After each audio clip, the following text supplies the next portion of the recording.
Ravi de vous retrouver pour ce numéro spécial de votre magazine Éco-Débat consacré à la transition numérique du continent et plus précisément à la promotion de l'économie numérique en faveur de la jeunesse. Quand on sait que la transformation digitale peut améliorer l'employabilité des jeunes en Afrique de l'Ouest et surtout les moins de 24 ans représentent 65% de la population, cette nouvelle ère numérique s'avère prometteuse, favorisant l'émergence des startups et d'écosystèmes locaux. L'avènement de la FinTech, par exemple, a fortement stimulé l'entrepreneuriat et l'auto-emploi dans la région. Mais pour véritablement impacter l'économie sur le long terme, quel préalable faut-il pour booster l'économie numérique en faveur des jeunes? On en parle avec nos invités du jour. Monsieur Steven Bedi, vous êtes le président du CI20 et président du comité d'organisation du SACEN 2023. Merci d'être avec nous. Merci de nous recevoir.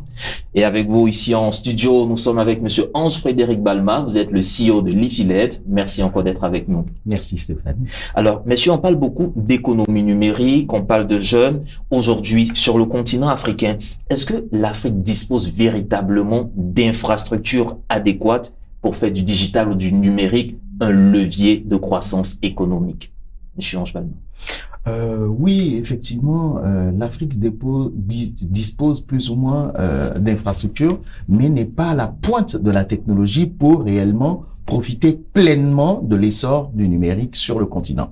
Il y a encore énormément d'investissements à faire pour arriver aux standards internationaux, pour permettre à ce que chaque pays sur le continent puisse véritablement profiter de cette économie numérique-là.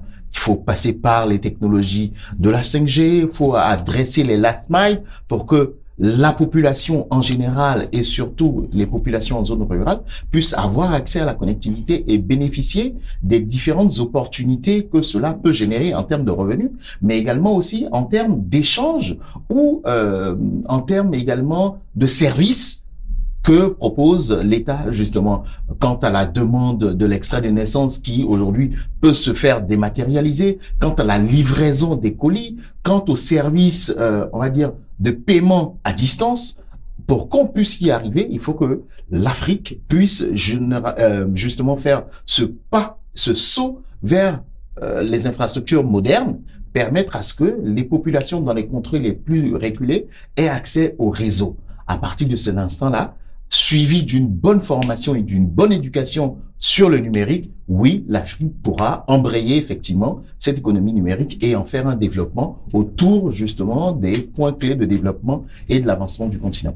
Alors, on a parlé des infrastructures. Je vais vous laisser réagir aussi sur cette question, mais il y a une notion que vous avez fait ressortir, la question de la formation. Est-ce qu'aujourd'hui, l'Afrique regorge de compétences nécessaires pour booster le digital, le numérique en Afrique? Je pense que le véritable problème aujourd'hui en Afrique, c'est les compétences numériques. Ça fait partie d'un des préalables, j'ai envie de dire, de l'essor de l'économie numérique. Parce que, OK, vous voulez digitaliser un certain nombre de services, mais avec quel métier, aux compétences, je veux dire, aux standards internationaux? C'est-à-dire, qui est formé pour ça? On a formé une vague, dans les 10 dernières années, on a formé une grande vague d'informaticiens, mais on a formé très peu de spécialistes, c'est-à-dire de développeurs, de gestionnaires de projets IT et de tous ces métiers du numérique là, on en a formé très peu. Et c'est seulement maintenant qu'il y a des écoles spécialisées qui naissent. C'est seulement maintenant qu'il y a des écoles nationales comme l'INPHB, comme l'ESATIC, qui produisent des ingénieurs et des développeurs de standards internationaux en adéquation avec les besoins du marché. Parce qu'il y a eu ça aussi. Des fois, on a l'impression qu'on n'a pas beaucoup de développeurs d'applications mobiles, alors que le marché n'en avait pas spécifiquement besoin à cet instant précis. Je suppose qu'il manque aussi des ingénieurs télécoms, où on a formé plein d'informaticiens sur les logiciels classiques et tout ça. Donc, c'est de dire qu'aujourd'hui, il y a du potentiel. On a beaucoup de jeunesse. Le virage n'est pas encore loupé. Donc, je pense qu'il n'y a pas de raison qu'on n'ait pas les compétences numériques qu'il faut. Alors, je sais qu'ici, sur ce même plateau, avec certains experts, on avait parlé un peu de l'employabilité aussi des jeunes, mais il s'est avéré que sur ce segment du digital, il y a des jeunes qui sont formés, mais apparemment, il y a la fameuse fuite des cerveaux. Beaucoup préfèrent aller monnayer leurs compétences à l'extérieur. Vous avez constaté cela sur le terrain aussi? Oui, effectivement, le constat est amer dans la mesure où il y a très peu de formés, malheureusement, qui vont faire valoir leurs compétences ailleurs. Donc, ce qu'il faut faire, c'est un programme de masse formation qui va permettre de former énormément, de telle sorte que les besoins localement puissent être absorbés. Mais dans tous les cas, il y aura toujours des fuites vers l'international. Mais si on arrive à faire un bon ratio formation et demande, et forcément on aura l'équilibre quelque part. C'est parce qu'il y en a très peu que les meilleurs sont sollicités et du coup, quand ils partent, on se rend compte que il y a un manque. Et pour pallier à cela, justement, il faut faire l'équilibre. Formons des spécialistes, formons une génération de développeurs, une génération de gestionnaires de projets, une formation en masse pour également les aspects IT, que ce soit front, back, hand. Ça, c'est en fait des langages propres aux développeurs, aux informaticiens, mais à l'ensemble de l'écosystème pour que, une fois cette masse formation effectuée, on n'ait pas ce déséquilibre-là, de telle sorte que quand il y a des fuites, tout de suite, ça se ressent sur le marché local. D'accord. Pour rebondir sur cette question-là, je pense que, au risque d'être redondant, il faut créer une véritable économie numérique. Parce que quand il y a une véritable économie numérique, les métiers du numérique, l'économie numérique consomme les métiers du numérique. Ça veut dire que quand vous créez une véritable économie, le développeur est payé au juste prix. Donc, il n'a pas besoin d'aller dans un autre pays. Et pour créer une économie numérique, il faut adresser des problèmes existants grâce au numérique. Il est plus facile, l'entreprise la plus viable, on le dit toujours, c'est celle qui règle des problèmes. Donc, si on identifie nos problèmes et qu'on se dit, OK, voici les problèmes, on va faire telle solution pour tel problème, telle solution pour tel problème, telle solution pour tel problème, tout de suite derrière, les emplois se créent. Et tout de suite derrière, parce que de l'argent est engrangé en masse, les personnes sont payées au juste prix. Qui aurait cru qu'aujourd'hui, dans notre pays, pour commander même de la loco ou du garba, je prendrais une application mobile? Qui aurait cru que pour me déplacer, pour aller d'un point A à un point B, j'aurais pris une application mobile pour prendre un taxi? Qui aurait cru que je pourrais envoyer de l'argent de mon téléphone de là à chez lui en 30 secondes? On a réglé des problèmes. Et derrière, qui est payé pour faire ça? Ce sont les compétences numériques. Pourquoi? Parce qu'il y a une économie numérique qui s'est créée. Donc, on doit travailler à résoudre nos problèmes grâce au numérique. Donc, créer de la valeur, donc créer de l'emploi, donc créer de la richesse, donc créer de l'emploi, et donc payer les gens au juste prix et garder nos jeunes ici. Justement, pour arriver dans ces conditions, quel est le rôle ou quels sont les rôles de l'État ou des gouvernements? Parce qu'il faut quand même un cadre assez safe, un cadre qui permette l'éclosion ou le développement de ce secteur. Selon vous, quels sont les piliers sur lesquels nos gouvernements doivent accentuer le travail? Déjà, je partirai sur la qualité de la formation. Ça, c'est important et c'est indéniable. Des formations, il y en a énormément aujourd'hui sur l'étendue du territoire national. Des spécialités, des spécialistes, on n'en fait pas. Malheureusement, ça crée un gap.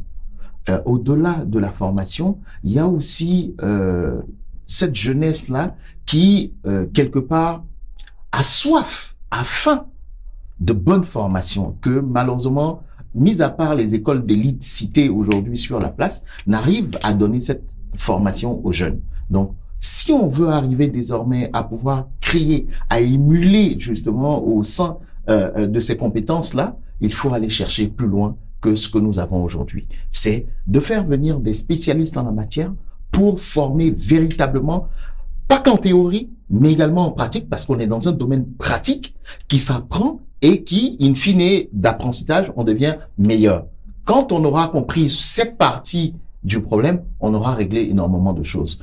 Plutôt que de créer, je veux dire, une horde de développeurs sans avoir des débouchés de ces personnes-là, faut créer les nouveaux métiers d'aujourd'hui qui encore n'existent même pas encore sur la place. Parce que quand on prend les métiers traditionnels par rapport aux nouveaux métiers, ceux qui sortent aujourd'hui, qu'ils soient développeurs, community managers et autres, il y a tellement de demandes aujourd'hui que les salaires vont du simple au double du jour au lendemain. Alors que les métiers traditionnels, les emplois classiques sont restés malheureusement avec un plafond de verre qui n'arrive pas à se briser parce que c'est pas ce poste-là qu'on demande. En entreprise, par exemple, on peut prendre 50, 100, 200 développeurs, 3000 développeurs pour travailler sur un projet bien spécifique, mais on prendra jamais 10 comptables pour travailler dans une société. On prendra un DAF, un comptable, et puis on avancera. Par contre, la société forme chaque année plus de 2000, 3000, 5000, 10 000 comptables qui ne trouveront pas de débouché immédiat, sauf que à un moment donné, il faut les recycler à d'autres fonctions, à d'autres métiers du numérique pour que ils tirent justement bénéfice de cette formation pour avancer. Donc, pour moi, il est important que dès maintenant, on regarde le curriculum de formation et qu'on se dise à un moment donné, il faut qu'on embraye le pas, en fait, au nouveau métier. Créer des postes, des formations, des fiches pour que les métiers de demain soient dès maintenant formés aujourd'hui pour que dans 3 ans, dans 5 ans, on ait des spécialistes en la matière et un bon vivier qui permettrait sur place de se faire absorber par nos entreprises, par les startups qui, certains même ne sont pas encore nés, mais qui auront besoin demain de 1000, 2000, 5000 personnes pour une seule entreprise pour pouvoir répondre aux problématiques du quotidien. Alors, tes formations, vous voulez réagir, ajouter? Moi, je vais avoir une vision beaucoup plus macroéconomique pour compléter le propos de Ange. Le rôle de l'État, ça tient dans un mot, la volonté.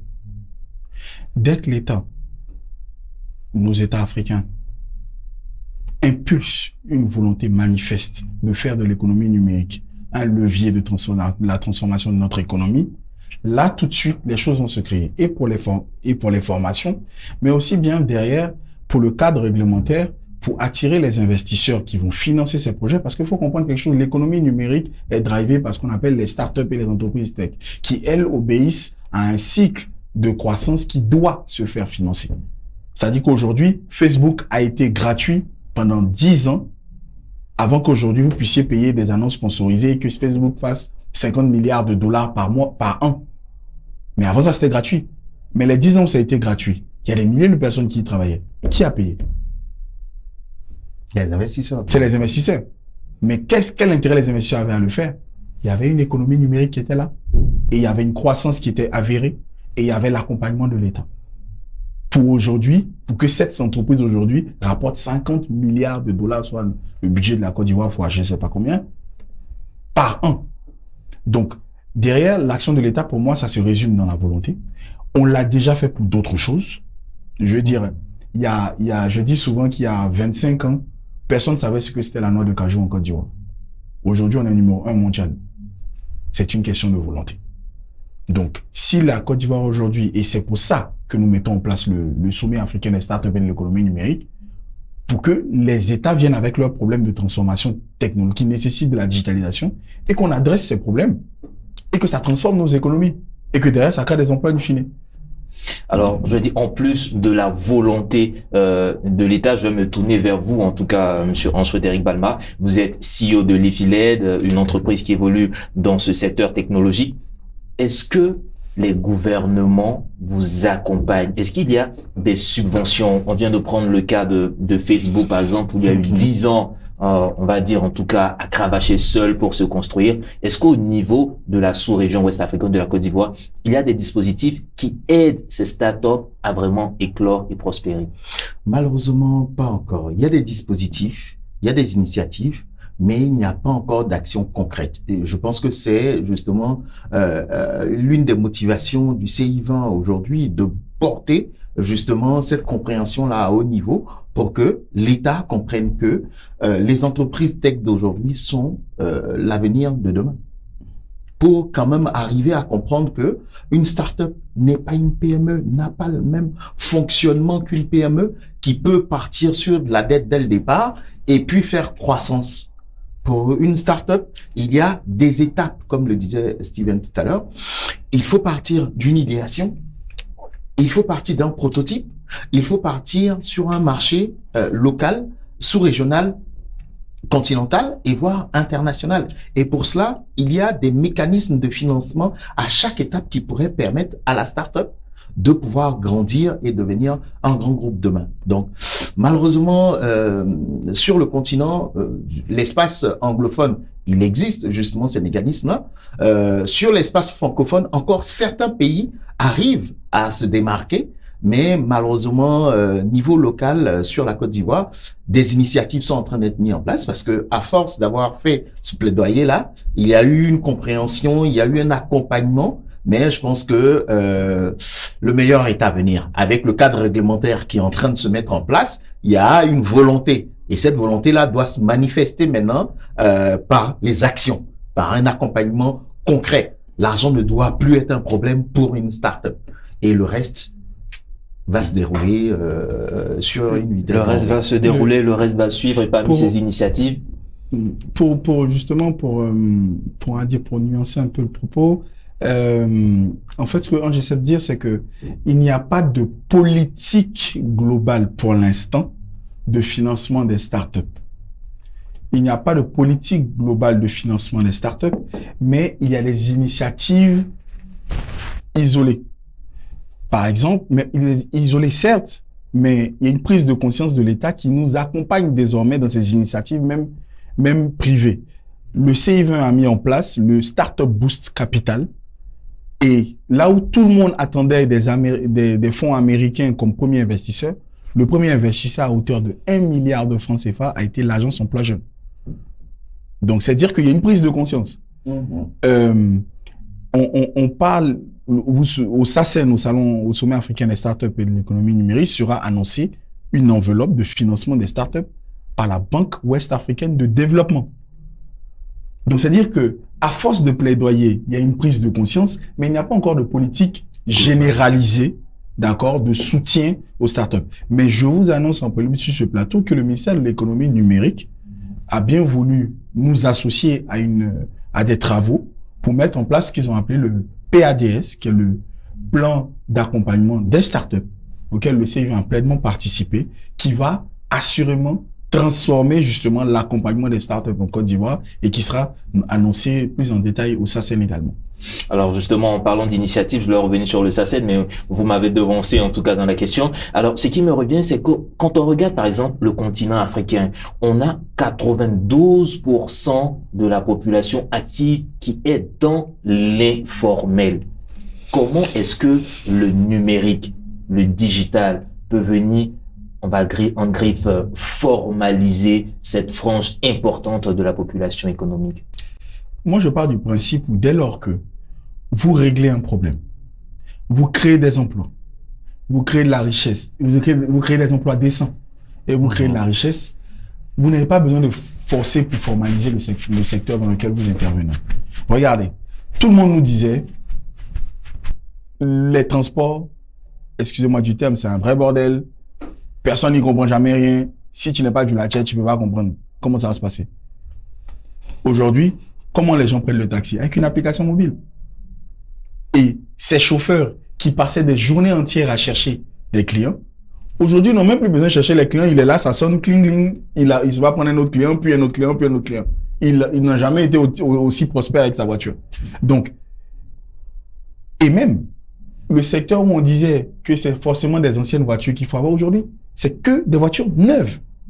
Donc, on crée des emplois, on renouvelle le parc auto, on formalise, parce qu'aujourd'hui, pour être VTC, il faut avoir un petit registre de commerce ou un truc comme ça. Donc, c'est-à-dire que dès qu'au bout, vous arrivez à dire à la personne du secteur informel qu'elle aura une meilleure vie, elle n'a pas de souci à changer son mode de vie. Aujourd'hui, qui emprunte le plus dans la microfinance? C'est les dames du marché qui vendent du poisson, des machins. Vous pouvez demander à toutes les microfinances. Alors, donc, permettez-moi de vous poser cette question parce qu'il y a encore celle qui me revient, le côté analphabétisme qui est mis en avant pour dire en tout cas qu'en Afrique, la technologie, le digital va être freiné à cause de l'analphabétisme. En parlant de ce développement numérique, de cette économie numérique, est-ce que l'analphabétisme est véritablement un frein à l'essor de l'économie numérique? Je ne pense pas, pour la simple et bonne raison que dès lors que vous touchez au portefeuille des gens, ils comprennent tout de suite ce que vous leur expliquez. Je vais vous donner un exemple simple. Moi, j'étais allé faire une formation d'inclusion financière dans un village à Gonaté, c'est quelque part vers Daloa. J'ai demandé aux vieux, mais le vieux, comment tu as un compte Mobile Money? Ils ont tous des comptes Mobile Money sur lesquels leurs enfants leur envoient de l'argent. Comment tu fais pour retirer l'argent? Le vieux m'a répondu, est-ce que tu oublies le nom de ta femme? Non. Dès lors qu'il y a un intérêt derrière et que ça règle un vrai problème, les gens se mettent à jour. Aujourd'hui, qui aurait cru qu'en dans ce pays, on irait voir le résultat du BTS ou du bac sur les ordinateurs? Pourtant, c'est les mamans même qui ne savent pas lire là, les premières à aller dans les cybercafés et puis dire, donne-moi le résultat de mon fils. Et c'est la même chose pour les inscriptions en ligne et tout ça. Donc, c'est-à-dire que dès que vous améliorez la vie des gens, moi, je suis convaincu de ça, et c'est ça qui doit driver et porter l'économie numérique. Dès que vous améliorez la vie des gens, dès que vous réglez des problèmes, dès que vous permettez aux gens d'avoir une vie décente, l'analphabétisme ce n'est pas un frein. La preuve en est que nous sommes sur le continent qui a inventé le mobile money. C'est la première chose que comme on dit, les Blancs n'ont pas inventé. Et ils nous envient aujourd'hui. Ils ont essayé chez eux, ça n'a pas marché. Une innovation, on va le dire pour le continent africain, mais là je me retourne vers vous parce que pour parler, pour arriver à tous ces développements, il faut que l'Afrique soit connectée. Est-ce qu'aujourd'hui on peut dire que l'Afrique a les infrastructures nécessaires et réellement connectée, parce que on va dire la connexion c'est la base de tout ce qui est numérique. Est-ce qu'aujourd'hui l'Afrique est connectée et est prête à amorcer ce virage de son développement? Malheureusement, pas encore. Cela nécessite énormément d'investissements que forcément nos États n'ont pas ces moyens-là tout de suite pour pouvoir faire comme les nations développées, les continents qui ont cette longueur d'avance sur nous. Petit à petit, c'est en train de se faire. Des technologies existent aujourd'hui moins coûteuses pour permettre à ce que on puisse avoir des infrastructures de qualité et très vite exploitables sur le marché, mais ça reste et encore toujours de l'initiative de l'État de pousser le secteur privé à investir massivement, mais également l'État à accompagner ces entreprises-là avec des facilités pour arriver à créer le réseau nécessaire à l'ensemble de la couverture du territoire national et voire du continent. Et je vais plus loin justement que ce que disait Steven tout à l'heure. Pour que justement ce taux d'analphabétisme dont on parle tant sur la partie numérique n'existe pas. Le continent africain est un continent de miracles. Je vais prendre l'historique des téléphones mobiles. Quand le téléphone a été créé pour la partie téléphone mobile, on a dit « Oh, ça ne marchera jamais en Afrique parce que les gens savent pas lire, ils savent pas écrire ». Mais 10 ans plus tard, on se rend compte que l'Afrique est le continent qui a le taux de pénétration le plus élevé de tous les continents. 173% en Côte d'Ivoire. Ça veut dire que il y a 73% des Ivoiriens qui ont au moins 2 téléphones. 2 téléphones. Donc, ça veut dire que demain, ce ne sera pas un frein quand les services seront disponibles pour que ces utilisateurs-là puissent le faire. Et cette génération Z, comme on les appelle si bien, nos enfants qui sont en train de venir aujourd'hui, bébés, ils savent déjà manipuler un téléphone, aller regarder leurs dessins animés YouTube pour retrouver leurs séries ou leurs personnages de dessins animés préférés.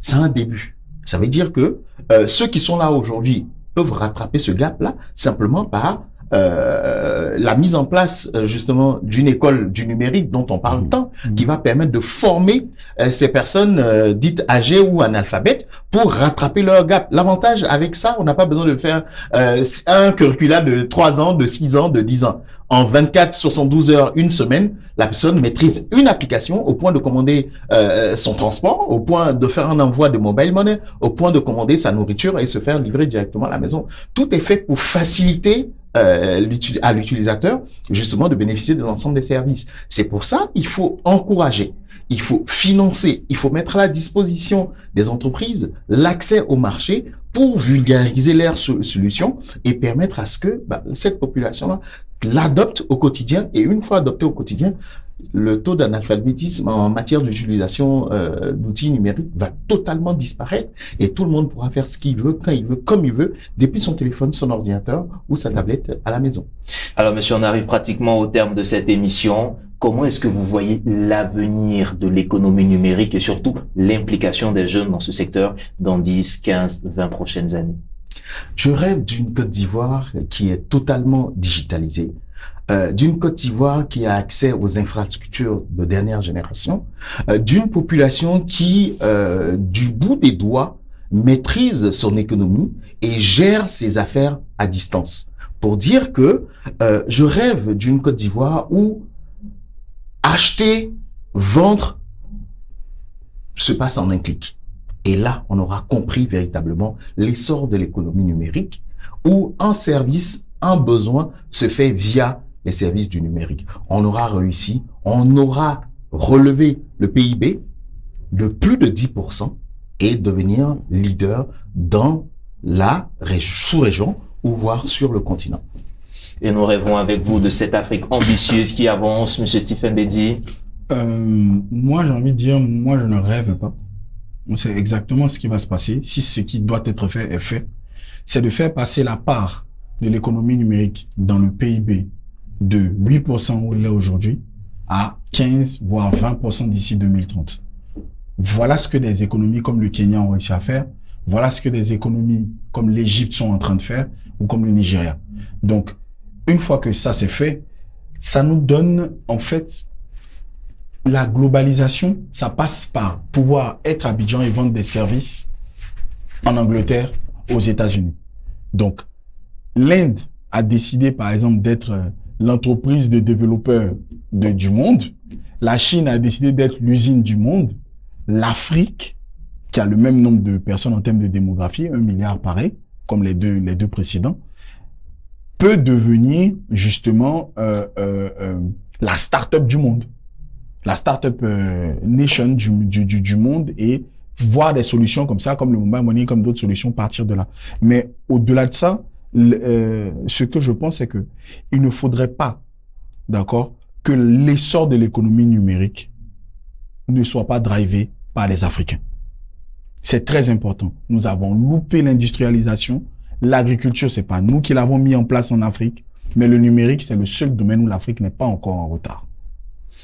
Le numérique où l'Afrique n'est pas encore en retard et a son mot à dire. Messieurs, merci encore pour vos contributions. Je rappelle que nous échangeons autour des préalables pour l'essor de l'économie numérique en faveur des jeunes en Afrique. Stephen Bédi, vous êtes le président du CI20, président du comité d'organisation du SACEM 2023. Merci d'être passé sur le plateau de Médien TV. Vous aussi, merci monsieur Hans-Frédéric Balma, CEO de l'IFILET. Mesdames et messieurs, c'est ici que se referme cette émission. Vous pouvez la retrouver sur notre site internet www.medientv.com. Agréable suite au programme sur nos antennes.